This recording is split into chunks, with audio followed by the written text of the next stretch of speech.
Social 20-2, source number two on our theme of World War I for this week. So today's source is a cartoon.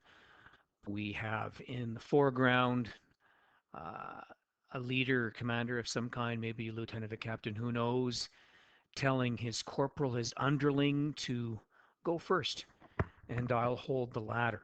And the corporal's looking back with a look of confusion, indignation, like, what do you mean I get to go first and you get to hold the ladder? I mean, look what he has to contend with. He's holding a rifle and an axe, but he's going to go up over the top from the safety of his trench. He's going to face the barbed wire. You can see the bullets flying overhead, dead bodies. He's being told to go over the top because that's his duty, because he's being told to do so. So the young soldier is the one taking all the risk in the name of his country, and the guy that's telling him to do it isn't taking any risk and is staying in the safety of the trench. It reminds me a bit about the notes we took last week regarding the myths of war. Going up to World War I, war was very romanticized. I mean, this was a way for you to prove your manhood, your courage, to increase your status in society by fighting for your country, maybe even dying for your country. It was one's duty to fight for their country. You were considered a coward if you didn't fight for your country. You could travel abroad and you were going to be home by Christmas. These were the myths of war leading up until World War I. And then, as we learned, there was a clash between tactics and weaponry, taking us to the scene depicted in this cartoon. There's no romanticism about what is going on in that cartoon. He's probably going to go out of the trench because he's told to, because he's doing his duty for his country, and he's probably going to die for it. And the saddest part about it is he probably doesn't even know why his country's fighting World War One. The guys that are telling him to fight are going to get all of the glory from the war, but these guys are paying the physical price of the war, their lives.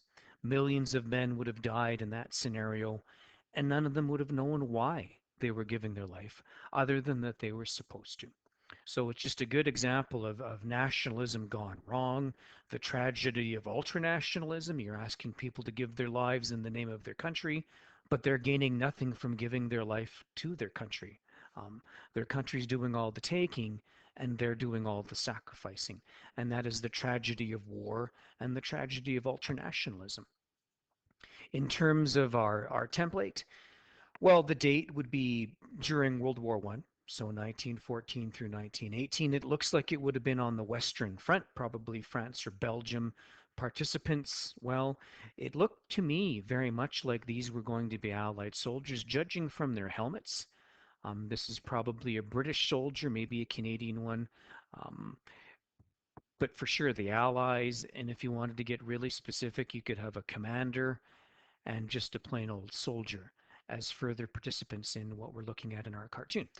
Evidence would be all of the things we pointed out, the wording that the commander used, the look of the young guy's face, and everything going on around him. Historical case studies, of course, World War I, the tragedy of war, the romanticism of war. Connection to nationalism, well, I see this is the price of ultranationalism. This is the price of a country's foreign policy, going overseas to fight for your country. This is the fight maybe of the alliance system in that it wasn't really Canada's war, but because we were part of the British Empire, when they were involved, well, we were involved too. It could maybe be the result of a country trying to expand at someone else's expense. In terms of perspectives, well, again, we get the soldier, what would he thought about that? What would his commander have thought about it? And what does the cartoonist think about ultranationalism in World War One? He's clearly criticizing war and ultranationalism. He's criticizing the concept of fighting for your country. It's needless. It doesn't serve most people's purpose when you go off and fight and die in a war.